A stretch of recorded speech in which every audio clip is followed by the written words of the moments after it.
Let me think about it. How you're lying to yourself and you may not even be aware of it. So, how many times have you thought to yourself when you had to make a big decision on something and you say, let me think about it. Give me some more information. You know, yeah, I'll get back to you. And so you think about it and you think about it and you think about it and you wind up not actually doing anything.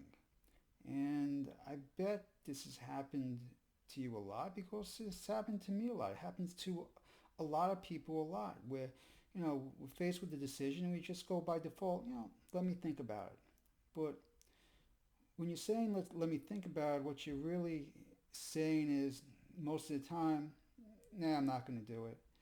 Now, sometimes it may be you're just saying that because you don't want to hurt someone's feelings, but other times, when you say "let me think about it," you actually mean it. You're serious, but yet you still don't do anything. And what happens is that you got a primitive part of your brain called the fear brain. It's been there since 100,000 years ago when you guys were cavemen, and you would be walking around out there, and there would be dangers everywhere.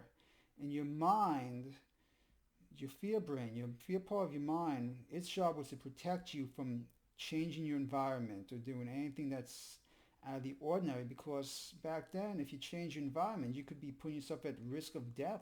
I mean, who knows what could happen if you go into a different area. 100,000 years ago you could get taken out by a lion. Who knows? But the point is, there's this fear part of your brain that actually starts up, when you say, let me think about it. Because what your fear part of your brain will start doing is coming up with reasons for you to continue to have to think about it, coming up with, justifications that you're not going to do something, or it'll tell you that you need more information, and it's going to try fooling you with all kinds of tricks to get you to not actually go forward with something that you're thinking about, because the fear part of your brain wants to keep you safe. And even if that means that you don't grow as a person, it's fine with that because it just wants to make sure that you stay alive. And so it doesn't know that if you're thinking about doing something that it's not going to be something that's going to put your life at risk. It has no idea of that. All it knows is that it wants to keep you in the same environment that you've been in because you've been safe in that environment and you've been okay. So it plays tricks on your head.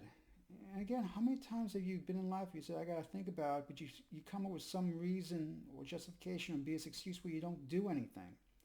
And believe it or not, that's your fear brain trying to keep you safe. So I want you guys to be aware of that because it's been playing tricks on you your entire life. And if you don't become aware of it, it's going to keep fooling you till you tiptoe safely to your death years down the line. So next time you say, let me think about it, take a step back and say, do I really got to think about it? Or is it the program in my head that's trying to keep me safe telling me that I have to think about it? All right, guys, take care and have a good day.